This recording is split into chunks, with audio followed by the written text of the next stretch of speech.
বিরিয়ানিটা কেমন হয়েছে অবশ্যই কমেন্ট করে জানাবেন।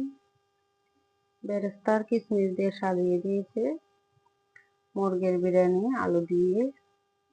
বিরিয়ানিটা কিন্তু মাশাআল্লাহ অনেক টেস্ট হয়েছিল, খাওয়ার মতো, মানে বলার বাহিরে টেস্ট হয়েছিল।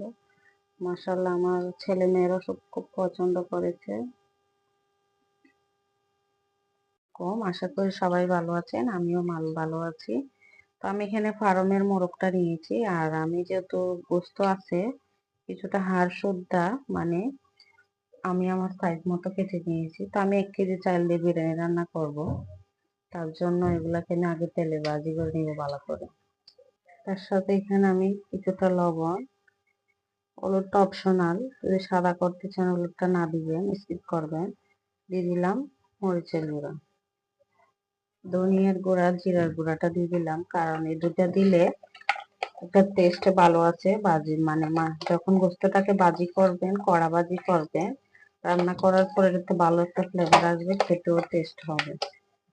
আমি আগে থেকে প্যানে তেল দিয়ে দিয়েছি, আর এই তেলের কারণে তেলটা গরম হয়ে গেছে। এ পর্যন্ত আমি এগুলাকে ভালো করে ভাজি করে নেব।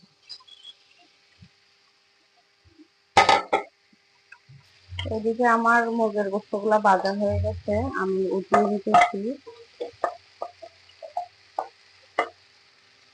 কড়া ভাজি করে নিয়েছি, লবণ দিয়ে দিতেছি, মরিচের গুঁড়া, ধনিয়ার গুঁড়া আর জিরার গুঁড়া।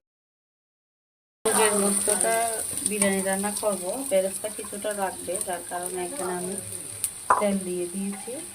এটা ভাজবো। পেঁয়াজ, কাঁচামরিচ, আদা সব দিয়ে দিয়েছি।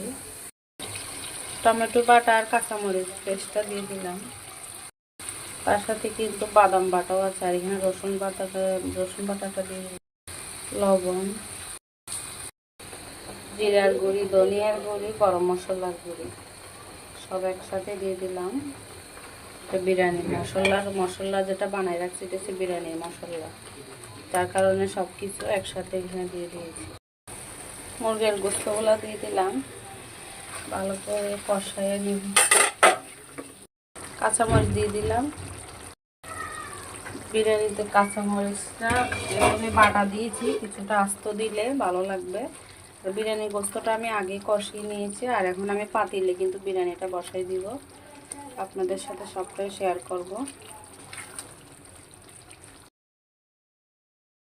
বিরিয়ানি বসাবো, তার জন্য আমি দিয়ে দিয়েছি এখানে সামান্য পেঁয়াজ, বাকি ছিল ওটা দিয়ে দিয়েছি, আর এখানে বেরেস্তা পেঁয়াজ দিয়ে দিলাম।